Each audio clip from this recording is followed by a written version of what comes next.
মুসলমান বন্ধুগণ আমার, ডাক দিয়ে বলছে, নারী কি জন্য তুমি ফেলে দিয়ে এসেছো? ওই নারীটা বলছে, আমি আল্লাহর কোরআনের হাফেজাম। ওই নারী বলছে, আমি কোরআনের হাফেজাম, আমি কোরআন পড়তে জানি, কোরআন মুখস্থ করেছি। আমার হৃদয়ের ভিতরে আপনি যে 30 পারা কোরআন দিয়া, আপনি যে 30টা পারা কোরআন দিয়া এই সমাজ গঠন করেন, ওই কোরআন আমার বুকের ভিতরে, সিনার ভিতরে আমার আল্লাহ রাব্বুল আলামিন আমাকে দান করেছেন। আওয়াজ তুলে জবান ছেড়ে দিয়ে বলুন সুবহানাল্লাহ। আমার বাড়ি নাই, ঘর নাই, আমি একটা কাঠুরি, প্রত্যেক দিন আমি কাঠ কাটি আর বিক্রি করি, বিক্রি করে আমি সুন্দর করে জীবন পরিচালনা করি। আমার স্বামী নাই, আমার শুধু বাবা আছে। আমার বাবা হঠাৎ করে অসুস্থ। ও ওমর, আমার কথাগুলো আপনি একটু শোনেন। হযরত ওমর ডাক দিয়ে বলছে, শোনো শোনো শোনো, কি কথা তুমি বলতে চাও? একটু মেহেরবানি করে সুন্দর করে তুমি বলে দাও। হযরত ওমরকে বলছে, কেন আমি হত্যা করেছি আপনি একটু আমার কথাগুলো শোনেন। আমি যখন কাঠ কাটতে গিয়েছিলাম, তখন সেই মুহূর্তে কাঠ কাটতে কাটতে আমার তো বাবা অসুস্থ, বাবা আমার সাথে যায় নাই। বাবা অসুস্থ হলে সন্তানের কিন্তু একটু কষ্ট হয়। ভালো সন্তানেরা কিন্তু মা বাবার চোখের পানি সহ্য করতে পারে না। জীবনের কোনো বিনিময় হলেও মা বাবার স্বপ্নকে পূরণ করে। আমার বাড়িতে কোনো খাবার নাই, আমার বাবাকে খাবার দেওয়ার মতো কোনো রিজার্ভ কোনো খাবার আমার নাই। আমি হঠাৎ করে তখন কি করলাম, আমার বাবাকে সুন্দর করে খাবার দেবার জন্য আমি কাঠ কাটতে কাটতে, আমি সুন্দর করে কাঠ কেটে যখন মাথা ওপর করে নিয়ে আসবো, সেই মুহূর্তে হঠাৎ করে আমার সামনে 3 জন যুবক আসলো। 3 জন যুবক এসে আমার কাঠগুলো ফেলে দিল আর আমাকে ধরলো। ধরার পর আমার শরীর থেকে কাপড় চোপড়গুলো খুলতে লাগলো। আমি তখন বললাম, হে যুবক, ইত্তাকুল্লাহ, ইত্তাকুল্লাহ, আল্লাহকে ভয় করো, আল্লাহকে ভয় করো। কিন্তু না না, এই কথাগুলো শুনলো না। ওই যুবকেরা আল্লাহর কোনো ভয় ওদের ভিতরে নেই। 2 জন মিলে ধরলো আর একজন ধর্ষণ করলো। পর্যায়ক্রমে 3 জন আমাকে ধর্ষণ করে আমাকে ওখানে রক্তাক্ত করলো। আমি আস্তে আস্তে বাড়িতে আসলাম। ঘরের ভিতরে এসে আমার মনটা আনসান করতেছে, আমি কি করব? আমার মা বোনেরা একটু শোনেন, এই নারীর ঈমান কেমন আর আপনার ঈমান কেমন? ওই নারী বলছে, আমি কি করব, আমার আর ভালো লাগতেছে না, আমার হৃদয়টা আনসান করে। তখন আমি আল্লাহর কোরআনকে বুকের ভিতরে ধারণ করলাম, বুকের ভিতরে নিলাম আর আল্লাহর কোরআন বের করে করে আমি পড়তে শুরু করলাম। আমি আল্লাহর কোরআন যত পড়ি তত আমার হৃদয়টা ঠান্ডা হয়ে যায়। হে ওমর, জানেন আমি প্রত্যেক দিনে 1 পারা করে কোরআন শরীফ তেলাওয়াত করি। আমি তাহাজ্জুদের নামাজ পড়ি। হঠাৎ করে আমি কোরআন পড়তে পড়তে আমার আস্তে আস্তে দিন ঘনিয়ে আসতে শুরু করলো। আমার পেটটা ভারী হয়ে যাচ্ছিল, আমার শরীরটা কেমন যেন একটু এলোমেলো হয়ে যাচ্ছিল।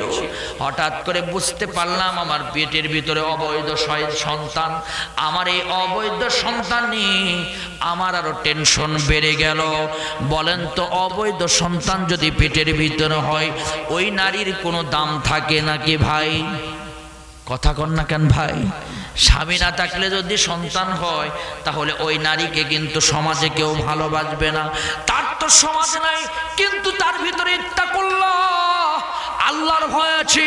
ওই নারীটা আল্লাহর কোরআন পড়তে পড়তে চিন্তা করলো, আমার দিন ঘনিয়ে আসতেছে, শেষের দিকে চলে গেল।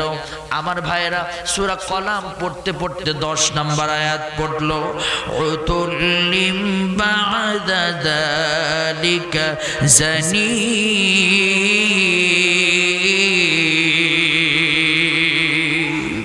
এই যখন পড়লো, এই আয়াতে কারিমা পড়ার পর তার হৃদয়ের ভিতরে খুব সুন্দর একটা আবেগ হলো। চিন্তা করলাম আমার পেটের ভিতরে তো অবৈধ সন্তান, আর আল্লাহর কোরআনের সঙ্গে আমার কথাটা মিলে গেল। উতুল্লিম বাদা যালিকা জানিম, আমি একটা অবৈধ সন্তানকে জন্ম দেওয়ার পথে।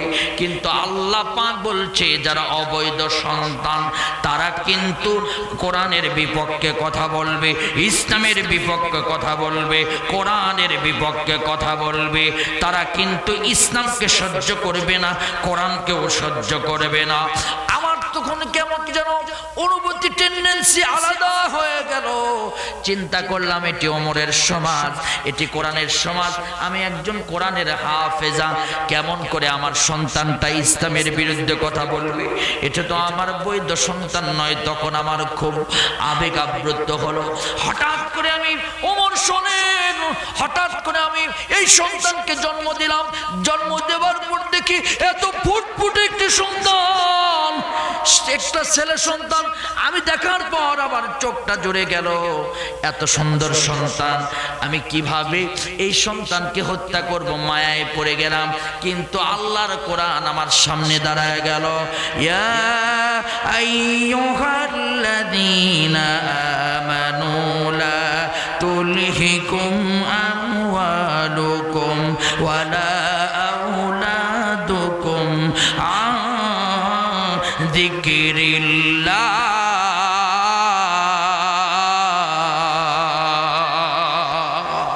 আমার সামনে কোরআন দাঁড়ায় বলছে, শোনো, সন্তান সন্ততি তোমাকে ইসলামের পথ থেকে যেন না ফিরাইতে পারে। আমি তখন চিন্তা করলাম এই সন্তানকে আমি হত্যা করব, কিন্তু হত্যা করব কেমন করে? এই সন্তানকে যদি বেঁচে রাখি তো ইসলামের বিরুদ্ধে কথা বলবে, নবীর বিরুদ্ধে কথা বলবে, কোরআনের বিরুদ্ধে কথা বলবে।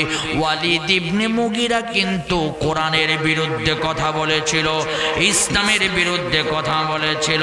আমার ভাইয়ারা, তখন সে চিন্তা করলো নবীর বিরুদ্ধে ওয়ালিদ ইবনে মুগিরা হারামজাদা এই অবৈধ সন্তান কথা বলেছিল। আজকেও বাংলাদেশ সহ সারা পৃথিবীতে দেখবেন কোরআনের বিরুদ্ধে কথা বলে যারা, অবৈধ মায়ের অবৈধ সন্তান তারা। কথা বলেন ঠিক কিনা? আমি বলছি না, তাফসিরে জালালাইনের হাসিয়াতে খুলে দেখবেন বুদ হারামজাদা, হারামজাদা লেখা আছে। আমার ভাইরা, তাহলে এখান থেকে প্রমাণ হয় কোরআনের বিরুদ্ধে কথা বলবে যারা, কোরআনের বিরুদ্ধে অ্যাকশন নেবে যারা, কোরআনের বিরুদ্ধে আচরণ করবে যারা, এই দেশের এই পৃথিবীর অবৈধ সন্তান তারা। আওয়াজ তুলে বলেন ঠিক কিনা? কোরআনের মাহফিলে যারা 144 ধারা জারি করতে চায়, কোরআনকে যারা বন্ধ করতে চায়, ইসলামকে যারা বন্ধ করতে চায়, আমরা বলতে চাই কোরআন বন্ধ করার আগে তোমরা এসে দেখে যাও, আল্লাহর কোরআন পড়ে যাও। উতুল্লিম বাদা যালিকা জানিম, যারা অবৈধ সন্তান তারা ইসলামের বিরুদ্ধে বাধা দিয়েছিল, কোরআনের বিরুদ্ধে বাধা দিয়েছিল। তোমরাও সাবধান হয়ে যাও। কোরআনের বিরুদ্ধে বাধা দিলে তুমি তোমার মায়ের কাছ থেকে শুনে নাও, তুমি কোনো না কোনোভাবে অবৈধ মায়ের অবৈধ সন্তান। আওয়াজ তুলে বলেন ঠিক কিনা? জোরে বলেন ঠিক কিনা? এই জন্য কোরআনের বিপক্ষে তুমি স্লোগান তুলে কোনো লাভ করতে পারবে না। আমি যে আয়াত কারিমা আজকে তেলাওয়াত করেছিলাম তার পূর্বের আয়াত হলো ইউরিদুনা লিইউতফিউ নূরাল্লাহি বিআফওয়াহিহিম ওয়াল্লাহু মুতিম্মু নূরিহি ওয়ালাউ কারিহাল মুশরিকু ওয়ালাউ কারিহাল কাফিরুন। কাফের বেঈমানেরা মুখের ফুৎকার দিয়ে আল্লাহর কোরআনকে নিভাইতে চেয়েছিল, কিন্তু সারা পৃথিবীর নমরুদ, ফেরাউন, সারা পৃথিবীতে হামান কারণেরা পারেন নাই, আবু জেহেলেরা পারেন নাই, ডিজিটাল আবু জেহেলেরাও পারবে না। কোরআন ছিল, কোরআন থাকবে।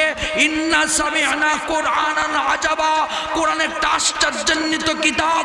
এই কোরআনের পৃথিবীতে এই কোরআনের উত্তরসূরিরা থাকবে, কোরআনও থাকবে। ইন্না নাহনু নাযালনা যিকরা ওয়া ইন্না লাহু লাহাফিজুন। কোরআন হেফাজতের দায়িত্ব পৃথিবীর কারো হাতে নাই, কোরআন হেফাজতের দায়িত্ব একজনের হাতে। আওয়াজ তুলে বলেন তিনি কে? হাত তুলে বলেন তিনি কে? সবাই জবান ছেড়ে বলেন তিনি কে? তিনি আল্লাহ। ভাইয়ের আমার রাগ করতেছেন নাকি? আজকে 2-4 জনকে মাইরা ফাটায়া ঘর ছাড়ায়া মনে করতেছেন কোরআন বন্ধ করবেন। এক আমির হামজা বিদায় হবে, হাজার আমির হামজা তৈরি হবে।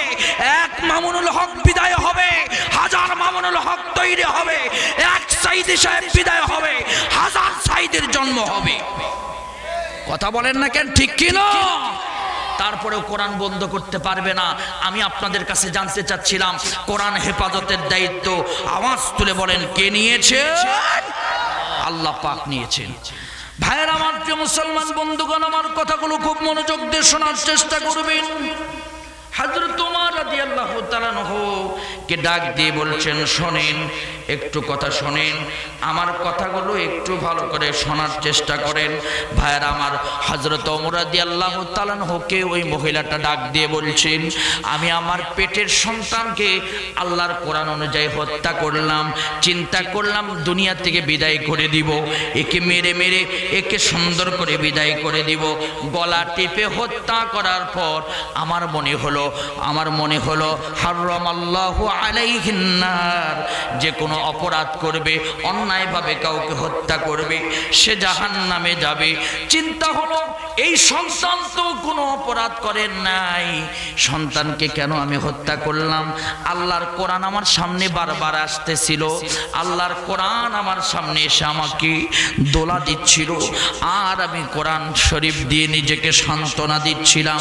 হঠাৎ করে আমার সামনে কোরআনের আয়াত আসলো, মা কাতালা নাফসাম বিগাইরি নাফসিন আও ফাসাদিন ফিল আরদি ফাকান্নামা কাতালান নাসা জামিআ।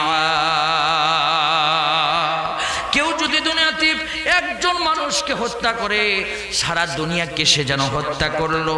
ভাইয়েরা আমার, তখন আমার অনুভূতিটা ফিরে আসলো। আমি এই লাশকে টুকরা টুকরা করে কাটলাম, এই শিশু বাচ্চাকে কেটে আপনার দরজার সামনে নিয়ে এসেছি। ওমর, আপনি দয়া করে বিচার করে দেন।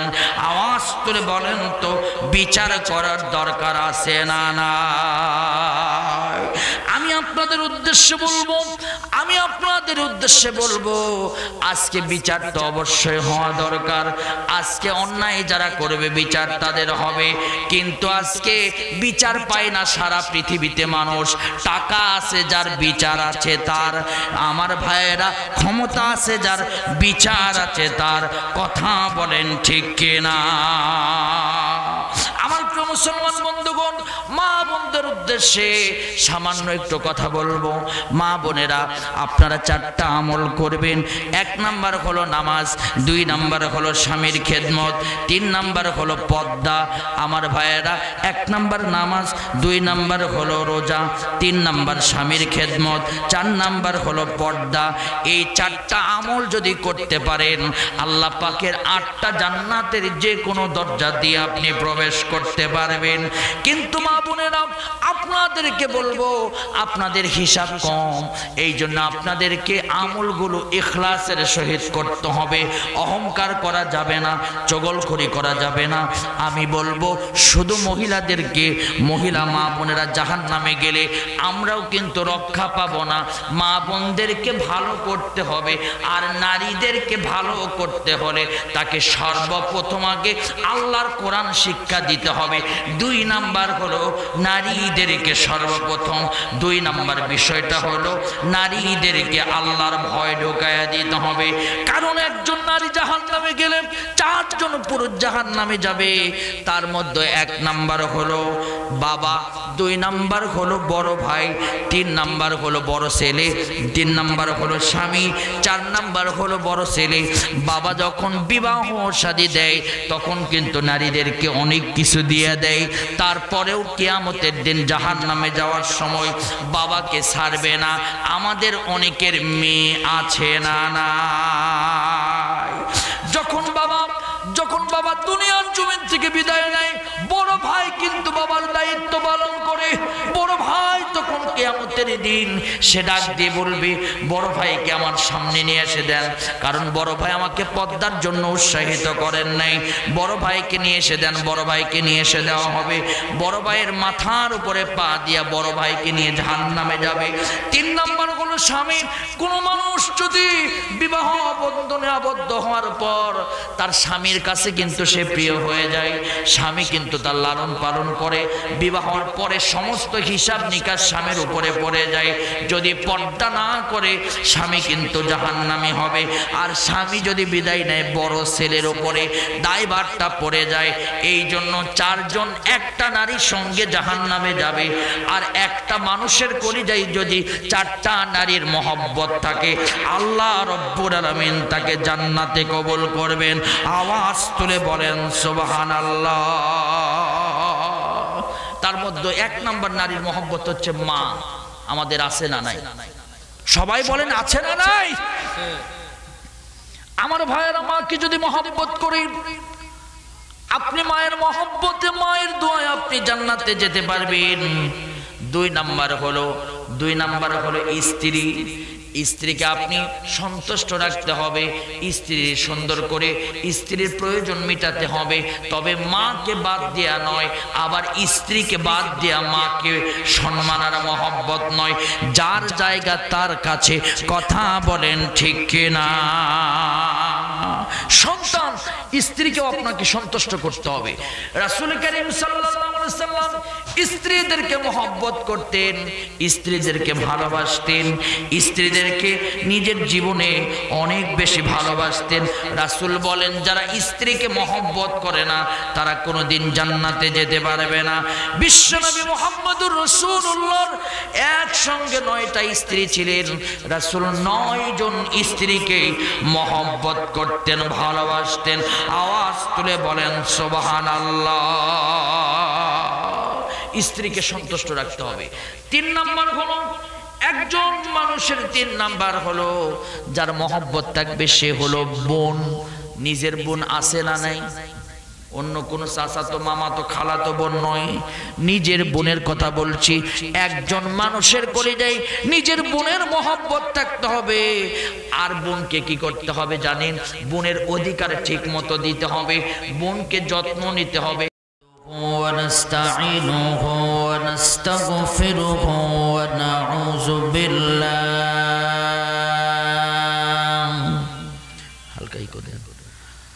ونعوذ بالله من شرور أنفسنا ومن سيئات أعمالنا.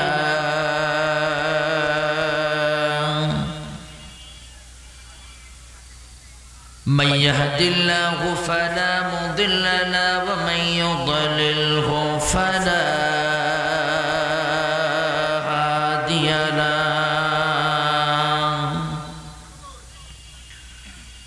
نشهد أن لا إله إلا الله وحده لا شريك له. ونشهد أن سيدنا إمامنا قدوتنا حبيبنا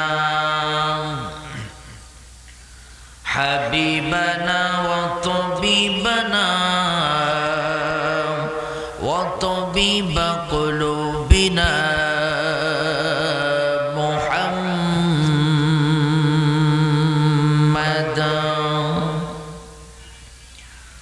الذي أرسله بالحق بشيرا ونذيرا وداعيا إلى الله بإذنه وسراجا منيرا.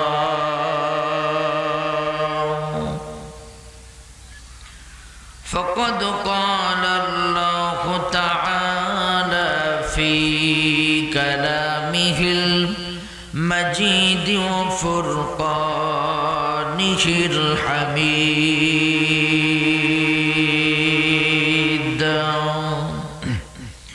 জবান ছেড়ে পড়েন, أعوذ بالله من الشيطان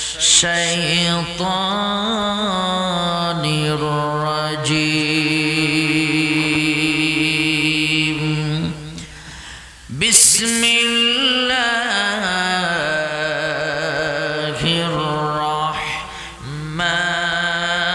الرحمن الرحيم هو الذي أرسل رسوله بالهدى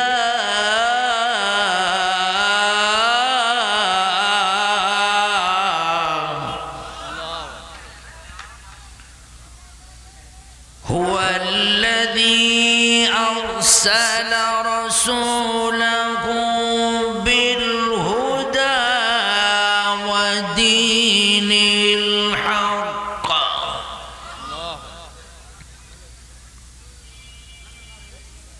ودين الحق ليظهره على الدين كله ولو كره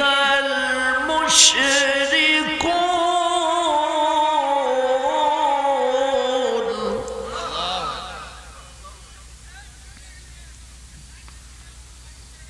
ولو كره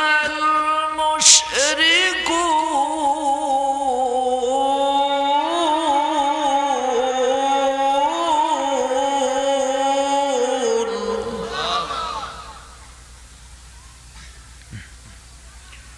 ولو كره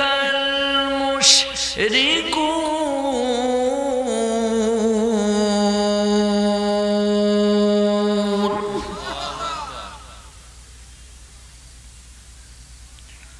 الله أكبر ولله الحمد بسم الله الرحمن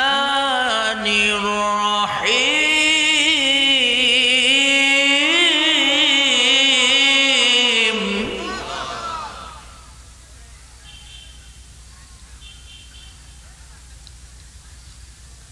لقد كان لكم في رسول الله أسوة حسنة لمن كان يرجو الله واليوم الآخر وذكر الله كثيرا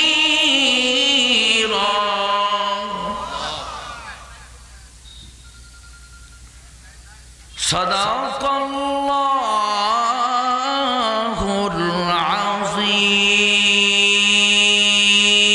العظيم وقال رسول الله صلى الله عليه وسلم يوشك أن يأتي على الناس زمان لا يبقى من الإسلام إلا اسمه ولا يبقى من القرآن إلا رسمه مساجدهم عامرة وهي خراب من الهدى علماؤهم شر من تحت آدم السماء اللهم صل على محمد وعلى آل محمد كما صليت على إبراهيم وعلى آل إبراهيم إنك حميد مجيد اللهم بارك على محمد وعلى آل محمد كما باركت على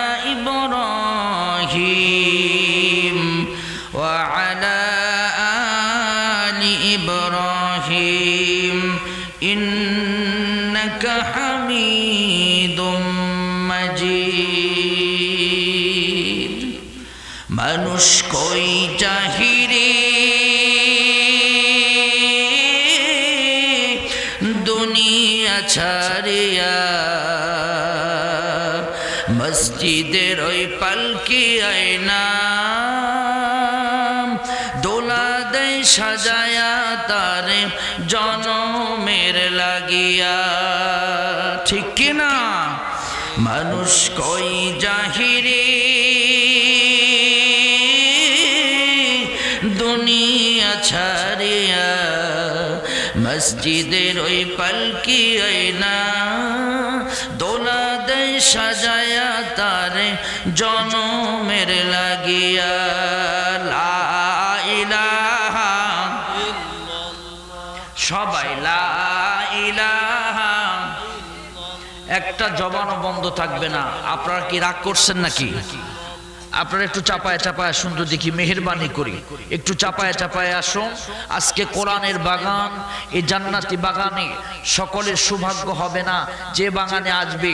রাস্তা ভরা মানুষ, মেলা ভরা মানুষ, দোকানপাট আশেপাশে অনেক মানুষ ঘোরাঘুরি করছে। সবার কপালে সবার নসিবে এই মাহফিলে আসার সুযোগ হবে না। আল্লাহ যাদেরকে কবুল করবেন তারা এই মাহফিলে উপস্থিত হতে পারবে। আল্লাহ আমাদেরকে কবুল করেছে। আওয়াজ তুলে বলুন তো আমরা খুশি না বেজার? সবাই একটু জবান ছেড়ে বলুন তো খুশি না বেজার? খুশি হলে আওয়াজ আসতে হয় না জোরে হয়? তাহলে একটু চেপে চেপে বসে একটু শয়তানকে বিদায় করে দিয়ে আল্লাহর কোরআনকে ভালোবেসে জবান ছেড়ে একটি জবান বন্ধ থাকবে না, প্রত্যেকটা জবান থেকে আওয়াজ ভেসে আসবে। জবান ছেড়ে পড়ুন লা ইলাহা, সবাই লা ইলাহা, আরো জোরে লা ইলাহা ইল্লাল্লাহ,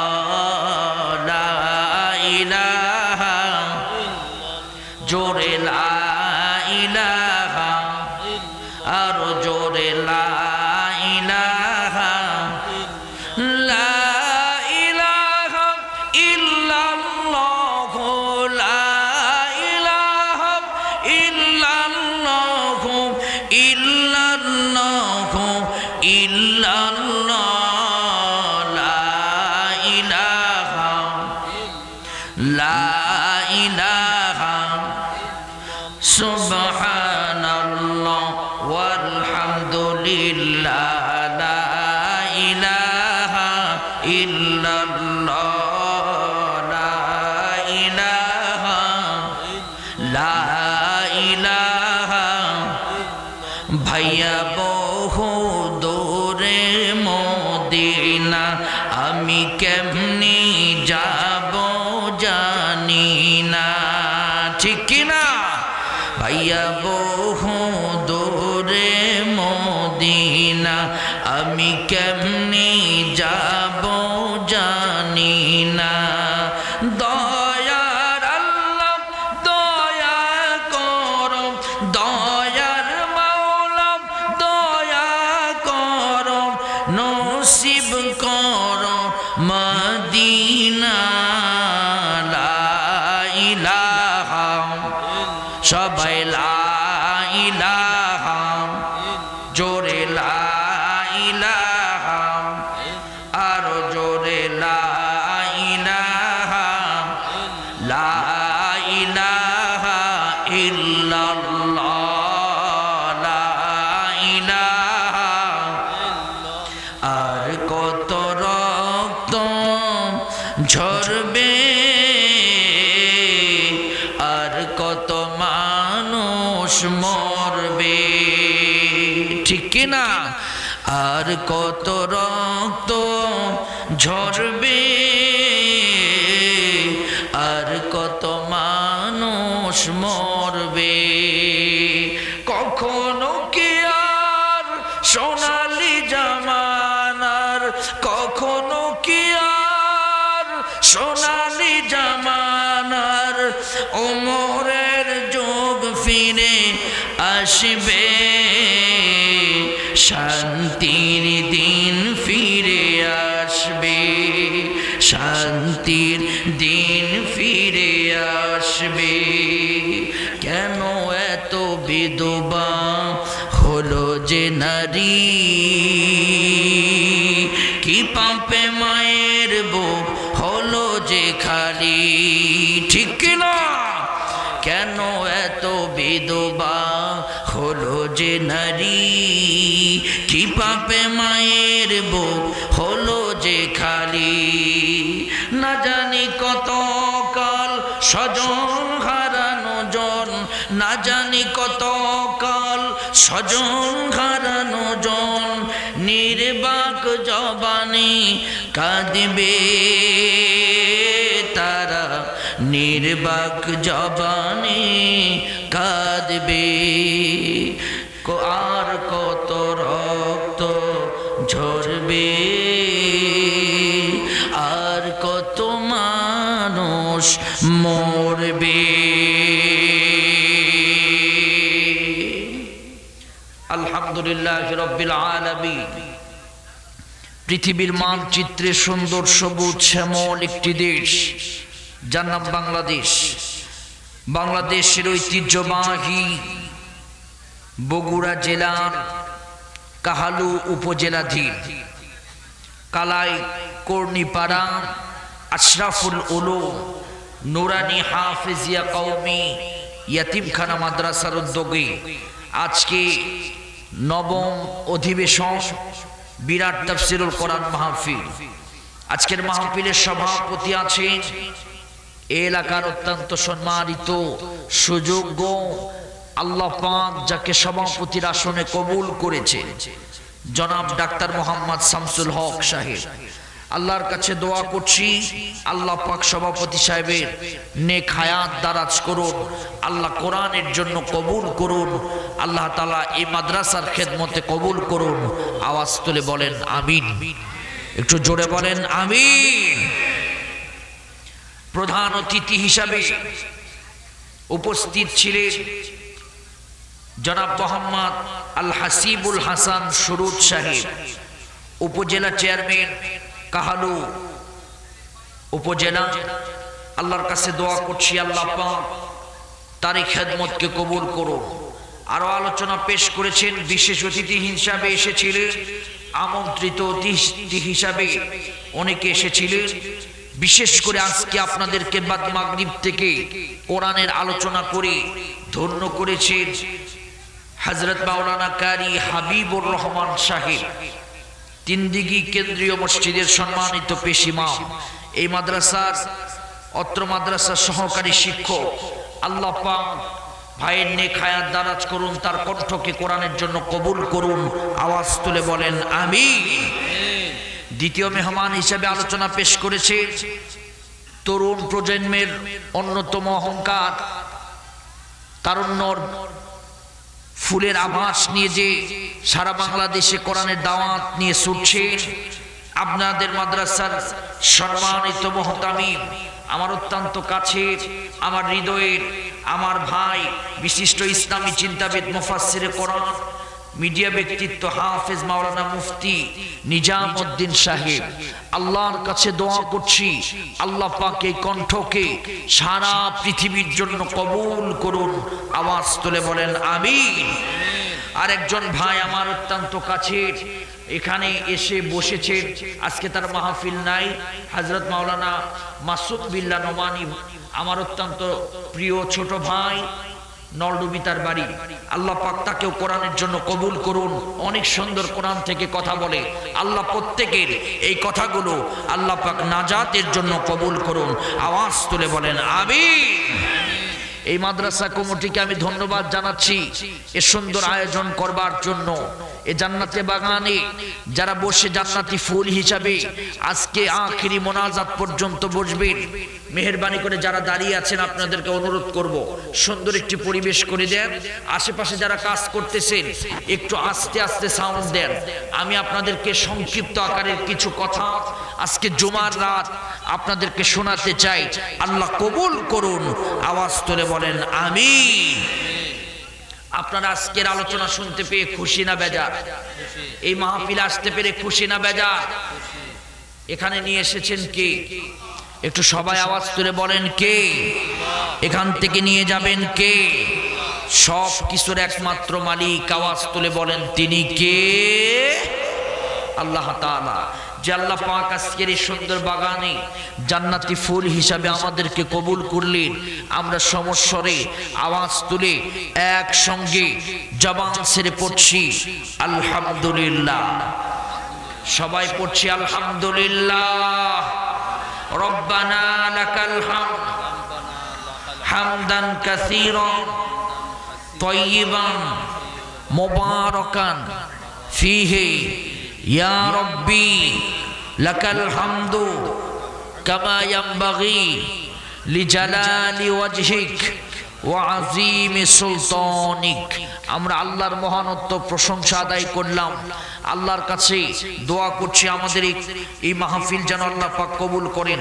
দরুদ সালাম পেশ করছি মানবতার একমাত্র শিক্ষক মুহাম্মদুর রাসূলুল্লাহ সাল্লাল্লাহু আলাইহি ওয়াসাল্লাম। আপনারা কেমন আছেন? একটু হাসি মুখে বলুন কেমন আছেন? ভালো রাখার মালিক কে? এখানে নিয়ে এসেছেন কে? সব কিছুর মালিক কে? আমরা সব সময় কার প্রশংসা করব? আল্লাহর প্রশংসা করব। আমি একটি আয়াতে কারিমা তেলাওয়াত করেছি এই জুমার রাত্রিতে, এই পবিত্র রাত্রিতে, এই পবিত্র জায়গা, সুন্দর জায়গা মাদ্রাসা ময়দানে আমরা বসেছি। এই মাদ্রাসায় কত তালেবুল ইলম কোরআন কারীম শিক্ষা করে, কোরআন পড়ে, কোরআন বোঝে, কোরআন মানে। এই মুহূর্তে যে আল্লাহ পাক আমাদেরকে এখানে কবুল করলেন, আমরা নিঃসন্দেহে আমরা ভাগ্যবান। তবে একটা কথা আপনাদের মাঝে আমি ক্লিয়ার করে বলতে চাই আমার প্রিয় ভাইয়েরা, একটু আমাকে সহযোগিতা আপনারা করবেন। আপনাদের কাছে কোরআন থেকে কিছু সঠিক মেসেজ পৌঁছায় দিতে চাই।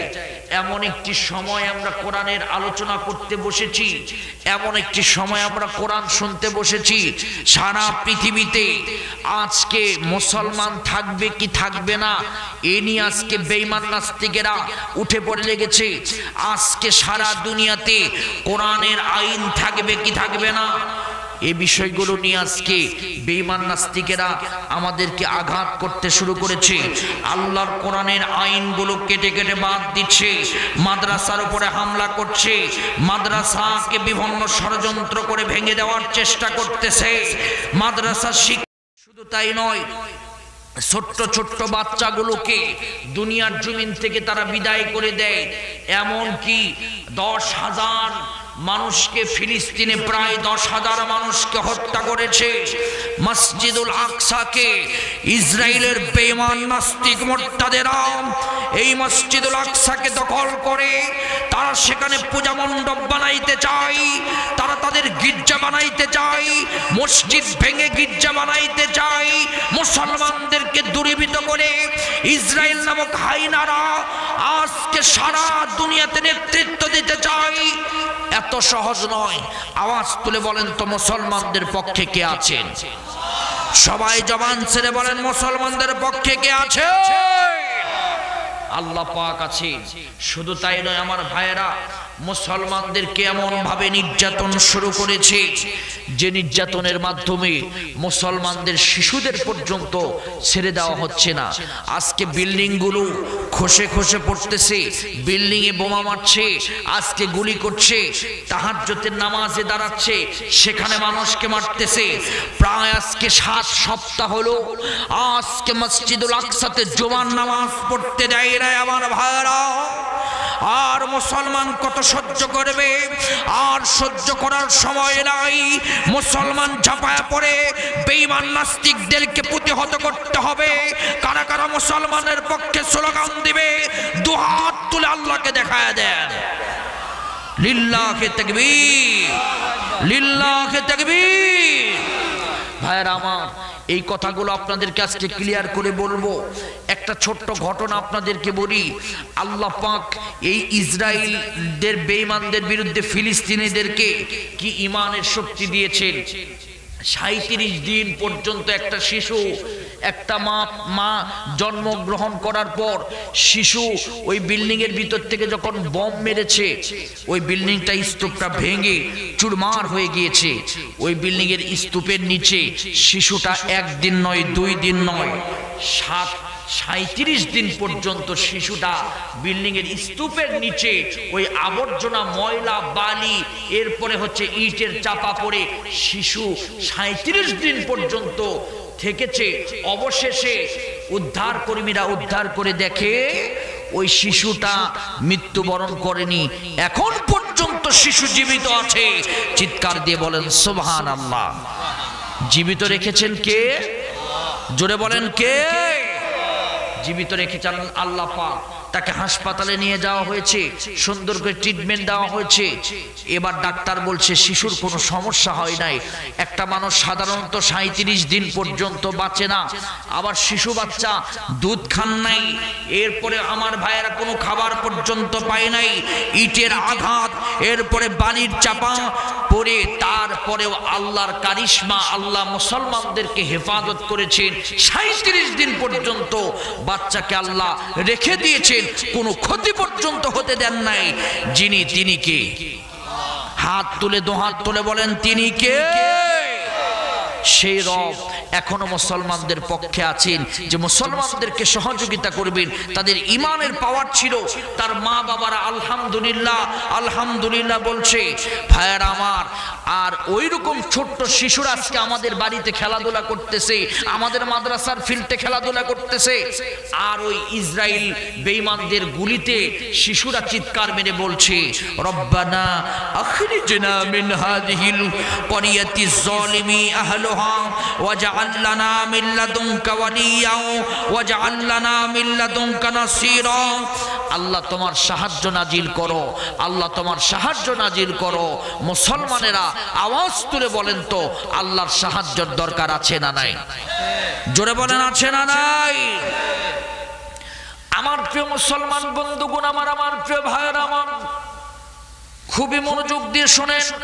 আল্লাহ রাব্বুল আলামিন কোরআন কারীমের ভিতরে আল্লাহ পাক বলেছেন, ওয়া কানা হাক্কান আলাইনা নাসরুল মুমিনিন।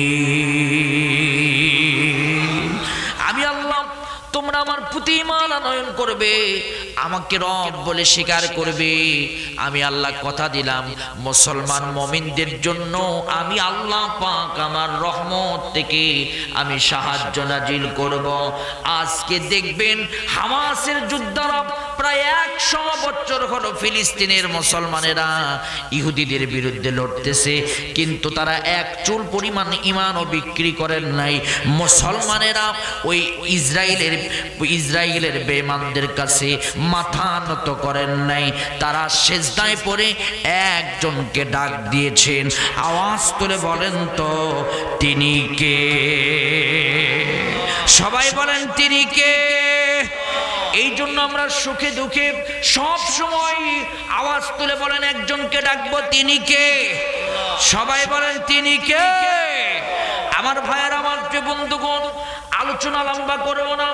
আমি যে আয়াতে কারিমা তেলাওয়াত করেছি, এই আয়াত থেকে সামান্য কিছু কথা আপনাদের মাঝে উপস্থাপন করে বিদায় নিয়ে চলে যাব।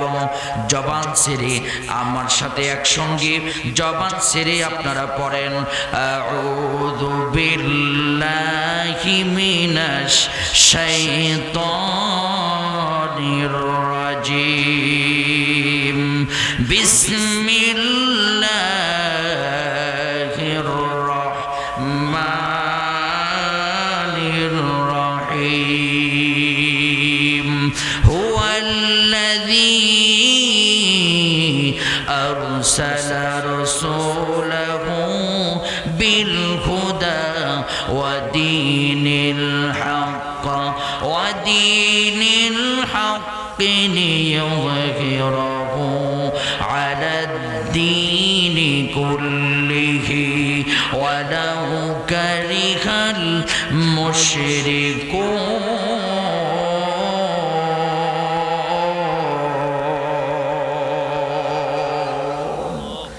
যে সূরা থেকে সাদাকাল্লাহুল আযীম ওয়া সাদাকা রাসূলুহু আলান নবিয়িল কারীম।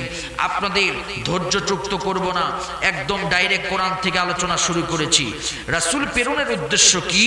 যে সূরা থেকে তেলাওয়াত করেছি সেই সূরা হচ্ছে পবিত্র কোরআনে কারীমের মোট পারা সংখ্যা হচ্ছে 30টা পারা। এই 30 পারার ভিতর থেকে 28 নম্বর পারা থেকে আমি তেলাওয়াত করেছি। 28 নম্বর পারা কোরআনে কারীমের সূরা আছে মোট 114টি, তার ভিতর থেকে 61 নম্বর সূরা আমি তেলাওয়াত করেছি এবং এই সূরার নাম হচ্ছে সূরা আস-সফ। কি নাম? সবাই বলেন কি নাম? আমার কথাগুলো একটু 2-4 মিনিট আগে এই সূরা কেন্দ্রিক তথ্য আমাকে দিতে দেন। এই সূরার নাম হচ্ছে সূরা আস-সফ, আয়াত নাম্বার হচ্ছে 9, রুকু নাম্বার, এই সূরাতে মোট রুকু রয়েছে 1টি এবং এই সূরাতে মোট আয়াত রয়েছে 14টি। আমি তার মধ্য থেকে একটি আয়াতে কারিমার একটা অংশ নিয়ে আজকে কথা বলবো ইনশাআল্লাহ। সবাই বলেন ইনশাআল্লাহ। যে সূরা তেলাওয়াত করেছি সূরা আস-সফ। সফ মানে হচ্ছে সারিবদ্ধ, কাতারবদ্ধ। আওয়াজ তুলে বলেন তো আমাদেরকে কাতারবদ্ধ হয়ে থাকার দরকার। আওয়াজ তুলে বলেন আছে না নাই? সবাই বলেন আছে না নাই? আরো জোরে বলেন আছে না নাই? কাতারবদ্ধ হয়ে আমাদেরকে থাকতে হবে, সারিবদ্ধ হয়ে থাকতে হবে। বিচ্ছিন্ন হয়ে মুসলমান থাকতে পারবে না। মুসলমান কোনো কাতার ছাড়া, আমার ভাইয়ের জামাত ছাড়া মুসলমান থাকলে সেই মুসলমান আল্লাহর দরবারে কবুল হবে না। মুসলমান নামাজে যেমন কাতারবদ্ধ হয়ে থাকবে, মুসলমান সমাজেও তেমন কাতারবদ্ধ হয়ে থাকবে। মুসলমান আল্লাহর পথে যখন জিহাদ করবে তখনও কাতারবদ্ধ হয়ে থাকবে। এর নাম হলো মুসলমান। আওয়াজ তুলে বলেন সুবহানাল্লাহ। এই আয়াতে কারিমার এই সূরার 4 নম্বর আয়াতে কারিমা থেকে আল্লাহ পাক এই সূরার নামকরণ করেছেন সাফফান কান্নাহুম বুনিয়ানুম মারসুস। মুসলমানেরা সীসা ডালা প্রাচীরের মতো দাঁড়িয়ে থাকবে। আজকে মুসলমানেরা কাতারবদ্ধ নাই, কোরআন শুনতে চায় না, হাদিস শুনতে চায় না, নামাজ পড়তে চায় না, ইসলামের পথে থাকতে চায় না। আওয়াজ তুলে বলেন ঠিক কি না? জোরে বলেন ঠিক কি না? আমার ভাইয়েরা, আপনারা ভাববেন না আমি কোনো রাজনীতিক আলোচনা করতে এখানে বসেছি। খোদার কসম কোনো রাজনীতি আমি করব না, কারণ এখানে সব দলের লোক। আওয়াজ তুলে বলেন আছে না নাই? সবাই বলেন আছে না নাই? কে বলেছে বঙ্গবন্ধু নাই? বঙ্গবন্ধু সারা বাংলা নাই। এই দলের লোকও আছে। সারা বাংলার ধানের শীষে জিয়া তুমি আছো মিশে, এই দলের লোকও আছে। 68,000 গ্রাম বাঁচলে বাংলা বাজবে, পল্লী চাচা এরশাদ চাচা, এই দলের লোকও আছে। ইনিল হুকমু ইল্লা লিল্লাহ, সৃষ্টি যার হুকুম চলবে তার, এই দলের লোকও আছে। শুধু তাই নয়, খাজা বাবা ফরিদপুরি, এই দলের লোকও আছে। সব দলের লোক আছে। তাহলে আজকে আমি কোনো দলীয় আলোচনা করব না। তবে একটা কথা মনে রাখেন, আমি আজকে কোরআন থেকে হক কথা বলতে চাই। আপনারা কারা কারা শুনতে রাজি আছেন? দুহাত তুলে আল্লাহকে দেখায় দেন। লিল্লাহে তাকবীর। আমি আজকে হক কথা কোরআন থেকে বলতে চাই। কোরআন আমার সামনে এসেছে, তবে আমি রাজনীতি করব। ওই রাজনীতি যে রাজনীতি ওমর করেছেন, আবু বকর করেছেন, ওসমান করেছেন, মুহাম্মাদুর রাসূলুল্লাহ করেছেন, এই রাজনীতির কথা আজকে আমি আপনাদেরকে বলবো। আসেন, আমি আমার কথা গোছায় নিয়ে এসেছি। এবার আমি আপনাদেরকে বলতে চাই, আমরা এমন একটি কিতাব থেকে আলোচনা করতে বসেছি যেই কিতাবের আলোচনা যদি কিয়ামত পর্যন্ত হয়, এই কিতাবের আলোচনা করে শেষ করা যাবে? সবাই বলেন যাবে? আমার প্রিয় মুসলমান বন্ধুগণ, আমার প্রিয় ভাইরা, আমার আল্লাহ রাব্বুল আলামিন বিশ্ব নবীকে প্রায় আল্লাহ পাক পৃথিবীতে কেউ বলেছেন ৭৬,০০০ মুজিজা দিয়েছেন। বিশুদ্ধ সূত্র হলো রাসূল করিম সাল্লাল্লাহু আলাইহি সাল্লামকে আল্লাহ রাব্বুল আলামিন ১ নয় ২ নয় ৩ নয় ৩,০০০ মুজিজা আল্লাহ পাক পৃথিবীতে নবীর উপরে নাজিল করেছেন, দেখায় দিয়েছেন। তার মধ্যে সবচাইতে বড় মুজিজার নাম হলো আল কোরআন। আল কোরআন, জোরে কোন সুবহানাল্লাহ। আমার কথাগুলো মনোযোগ দিয়ে শুনবেন। 2 নম্বর মুজিজার নাম হলো মেরাজ। 3 নম্বর মুজিজার নাম হলো আমার ভাইয়েরা আল্লাহ রাসূল হাতির ভিতর থেকে ওই পাথরগুলোকে রাসূল হুকুম দিয়েছিলেন, আর হাতের পাথরগুলো রাসূলের কথা মতো কালিমা পড়েছিল। আওয়াজ তুলে বলেন সুবহানাল্লাহ। ভাইয়েরা আমার, প্রিয় মুসলমান বন্ধুগণ আমার, এই কোরআনে কারীম এমন একটি কিতাব, এই জন্য আল্লাহ রাব্বুল আলামিন এই সূরার ভিতরে বলেছেন হুয়াল্লাযী, তিনি সেই আল্লাহ। আওয়াজ তুলে বলেন তো আমাদের রব কে? জোরে বলেন আমাদের রব কে? তিনি সেই আল্লাহ যিনি আরসালা রাসূলাহু, তার রাসূলকে প্রেরণ করেছেন একটা উদ্দেশ্য দিয়ে। সেই উদ্দেশ্য কি? একটা উদ্দেশ্য দিয়া, সেই উদ্দেশ্য বলার আগে আল্লাহ পাক বললেন সেই উদ্দেশ্যকে বাস্তবায়ন করার জন্য 2টা বিষয় দিয়েছেন। 1 নাম্বার হলো আরসালা রাসূলাহু বিল হুদা, আল্লাহ পাক হেদায়েতের কিতাব আল কোরআন দিয়া এবং ওয়াদিনিল হক, সত্য দিন দিয়া পৃথিবীতে আল্লাহ পাক তার নবীকে প্রেরণ করেছেন একটা উদ্দেশ্যে। সেই উদ্দেশ্য হলো লিয়ুযহিরাহু আলাদ-দীনি কুল্লিহি ওয়ালাউ কারিহাল মুশরিকুন।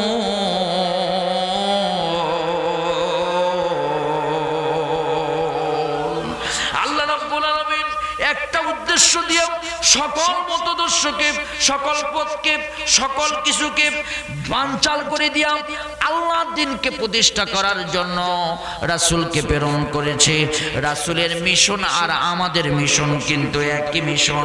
আমার ভাইয়েরা, আলোচনা লম্বা করব না, সংক্ষিপ্ত করে আপনাদের মাঝে এই আয়াতটা বুঝায় দিয়ে বিদায় নিয়ে চলে যাব। আমার কথাগুলো জীবনে কোনোদিন আমার কথা শুনেছেন কিনা জানি না, আমার আলোচনা শুনেছেন কিনা জানি না। আমি বলবো আজকে কোরআনের বাগানে যারা বসেছেন অত্যন্ত ভাগ্যবান তারা। আজকে জুমার রাত আল্লাহ পাক আজকে রাতের দোয়া রব্বুল আলামিন কবুল করবেন। এই জন্য করে একটু মেহেরবানি করে বোঝার চেষ্টা করুন আমার কথাগুলো। আল্লাহ পাক কোরআন শরীফ গোটা পৃথিবীর মানুষের হেদায়েতের জন্য আল্লাহ পাক নাজিল করেছেন। ওয়া হাযা কিতাবুন আনজালনাহু মুবারাকুন ফাত্তাবিউহু ওয়াত্তাকু লাআল্লাকুম তুরহামুন।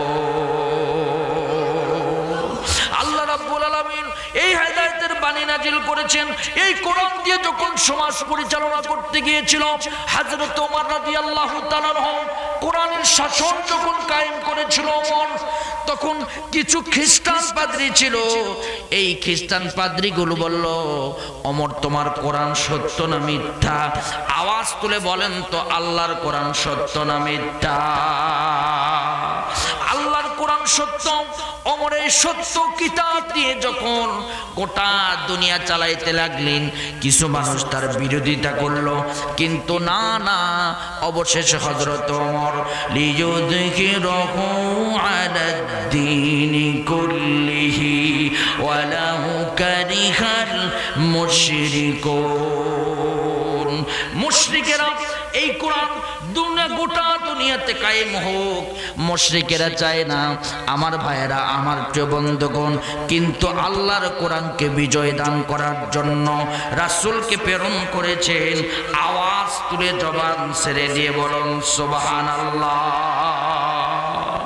আজকে সারা দুনিয়ার দিকে তাকায় দেখে, আজকে কোরআনকে বিজয় করার জন্য যারা চিন্তা করে, যারা কাজ করে, তাদের উপরে নির্যাতন, হামলা, মামলা আজকে সারা দুনিয়াতে উঠে পড়ে লেগেছে। কাফের বেঈমানেরা আজকে নাস্তিক মুরতাদেরা কোরআনকে বন্ধ করে দেওয়ার জন্য, কিন্তু কিয়ামত পর্যন্ত রাসূলের মিশন বন্ধ করে দিতে পারবে না। আওয়াজ তুলে বলেন ঠিক কিনা? ভাইরা আমার, লিয়ুযহিরাহু আলাদ-দীনি কুল্লিহি, সকল মতদর্শের উপরে। আমার ভাইরা, লেনিন, কার্ল মার্কস, মাও সেতুং, দাদা বাবুর আদর্শকে গোটা দুনিয়া থেকে বিদায় করে আল্লাহর কোরআনকে প্রতিষ্ঠা করার জন্য আল্লাহ পাক এই নবীকে প্রেরণ করেছেন। জোরে বলেন সুবহানাল্লাহ। একটা উদাহরণ দিলে আপনারা বুঝবেন। আপনাদের কি কষ্ট হচ্ছে নাকি? মন খারাপ করতেছেন নাকি? দুই একজন যে এদিক সেদিক খালি মশান বোঝার জন্য আসছে, যে হুজুরের মশান কেমন, আলোচনা কেমন, এটা বোঝার জন্য আসছে।